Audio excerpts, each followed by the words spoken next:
Achha, with regards to the India bloc, Congress has given out its manifesto. However, it's evident we have several parties coming in the India bloc with the Congress. However, we have not seen a manifesto being from the India bloc as of yet. So may we know the reasons why? Is it? Normally, we, if I remind you of 2004, the common minimum program was prepared after all the allies came to power. So, the India parties will prepare a common program. We won't call it common minimum program. It will be CMP. CMP will not stand for common minimum program, but it will stand for common maximum performance. And this will be prepared when we get the mandate from the people of our country on the 4th of June. So far, we have our manifesto. Individual parties have their individual manifestos, but we are all united. We have had multiple meetings. We have had 5 meetings of the parties that constitute the India group, and we are all united. Justice for women, justice for youth, justice for farmers, justice for workers, and social justice. These are common to all the 28 parties that constitute the India bloc, the India group. So, we are clear in the direction. We want to save this sacred document, the Constitution of India. We want to save democracy. So we are united in our resolve. Now the details we will work out when we get the mandate from the people. Also, let me answer a question that will be asked, I am sure. Who is the Prime Minister's candidate? So let me answer that question. In India, elections are not a beauty contest for selecting who is Prime Minister. Elections are between political parties. Party manifesto, party symbol, party ideology, party program. Ours is not an individual-centric democracy. Ours is a party-centric democracy. When we get the majority, when we get the mandate, all the parties will sit together and will select the Prime Ministerial candidate who will be sworn in as Prime Minister. We do not believe that elections are fought to choose candidates represent political parties. A very important distinction. Unlike America, where you choose individuals, ours is a parliamentary system where we choose parties. Electoral bonds, we were opposed to electoral bonds from 2018 onwards. In our 2019 manifesto, which I will give you, I will send it to you as soon as this conference is over, we have a specific paragraph said we will abolish electoral bonds. We are opposed to electoral bonds. But your question is right. BJP got 8,200 crores from electoral bonds. Congress party was third. We got 1,400 crores from electoral bonds. So are we being hypocrites? Very valid question. How did BJP get 8,200 crores? That is the question.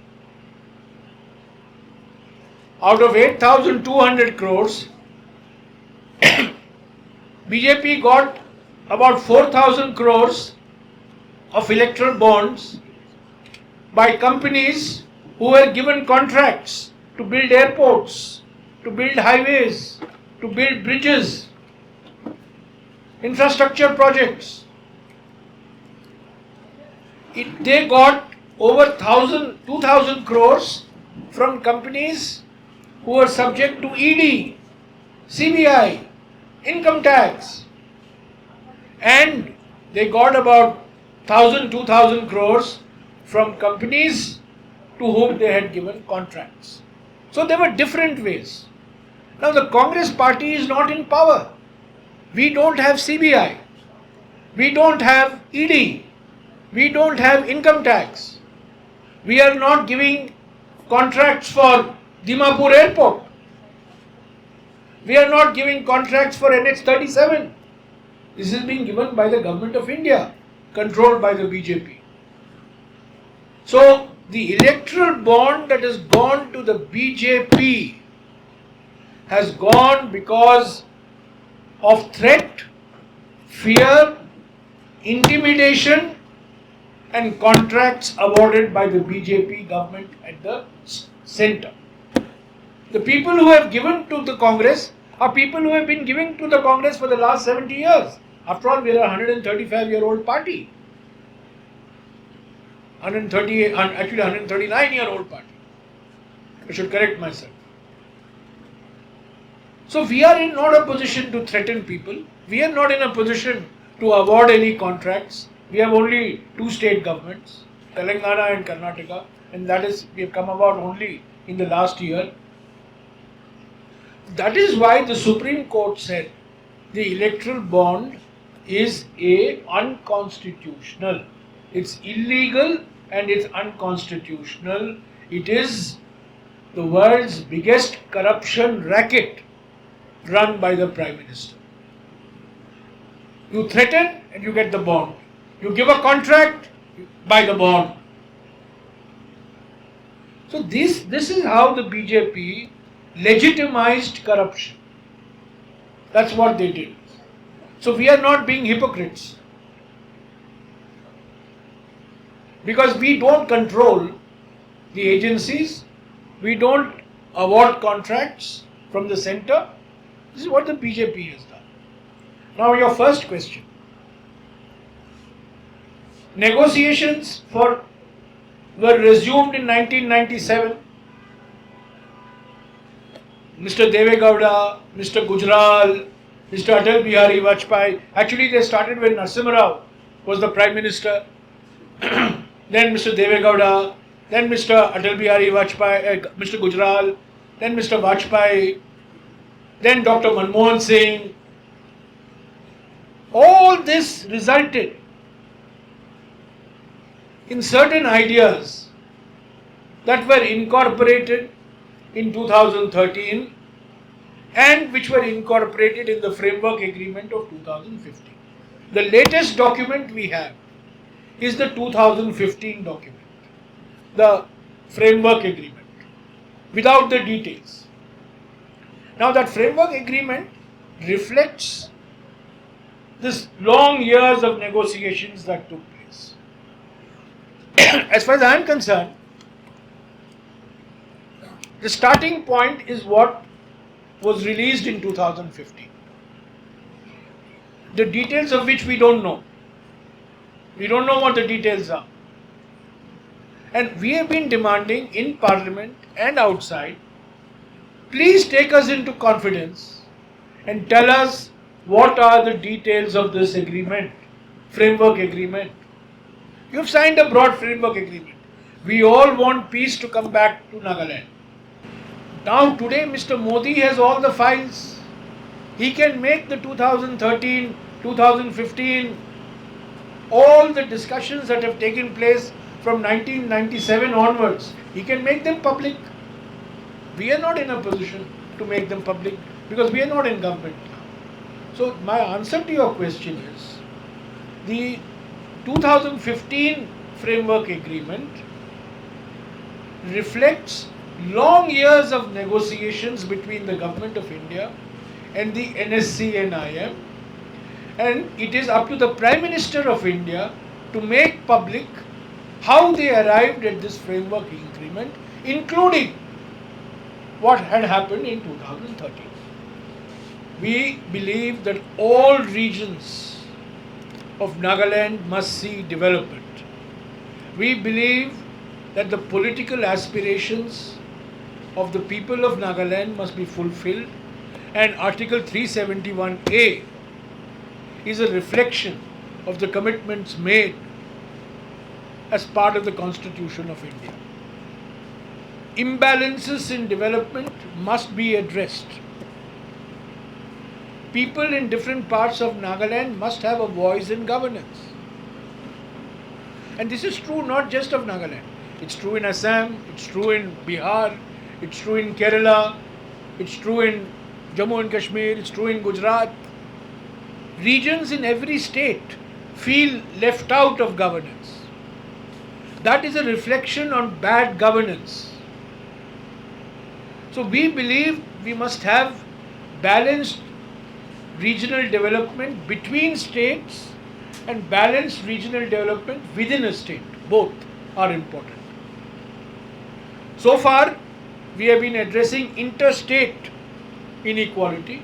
We must pay far greater attention to inequalities and disparities within the state. And we believe we have an instrument in the Constitution, the autonomous district councils.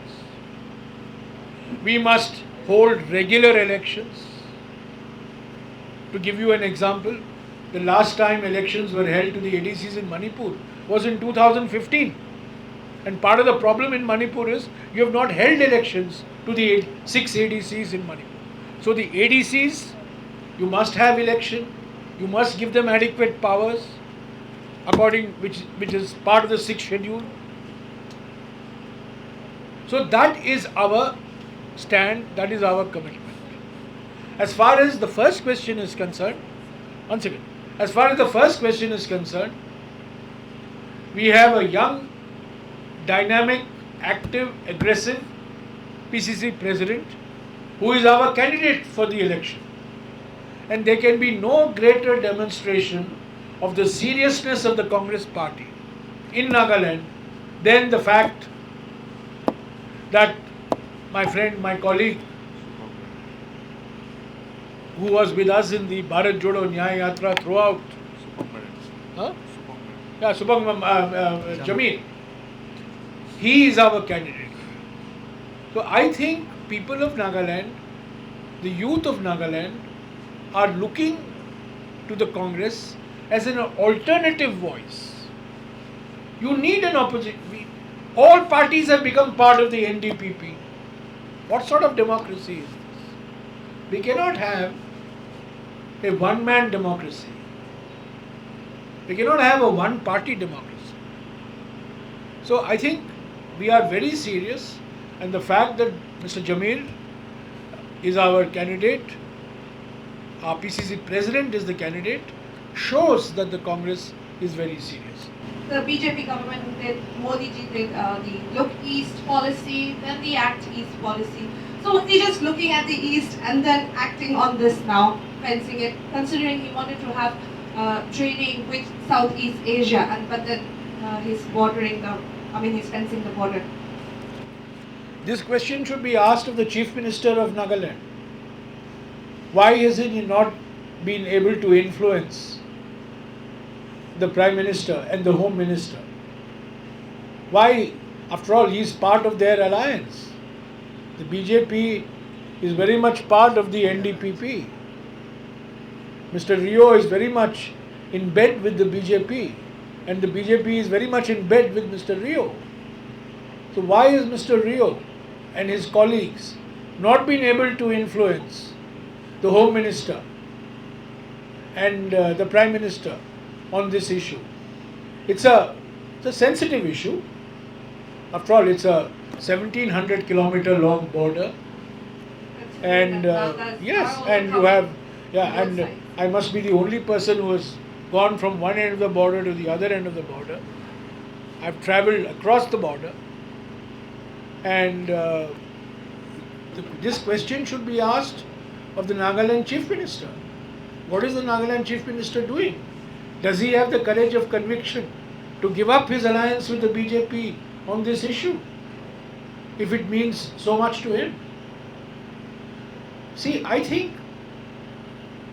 this is a direct consequence of what has happened in Manipur, right?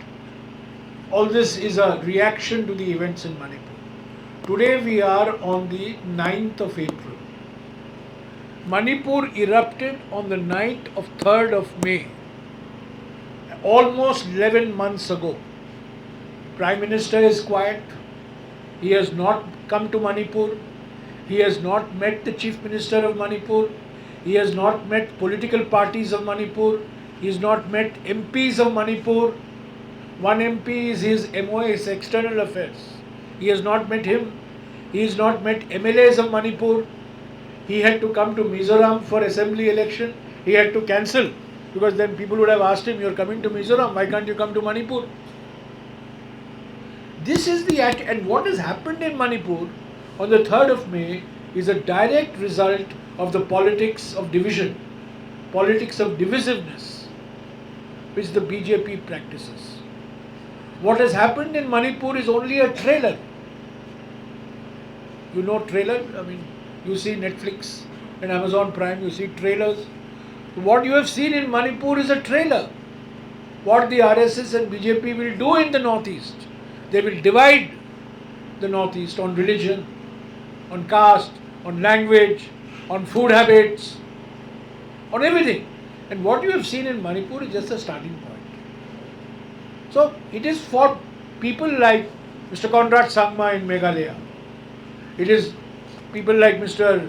Khandu in Arunachal Pradesh, Mr. Rio in Nagaland, who claim to be great champions of regional pride. Why are they in bed with the BJP? Because the washing machine, no? Because they have to be in that washing machine. If they are not in the washing machine, they will be in jail.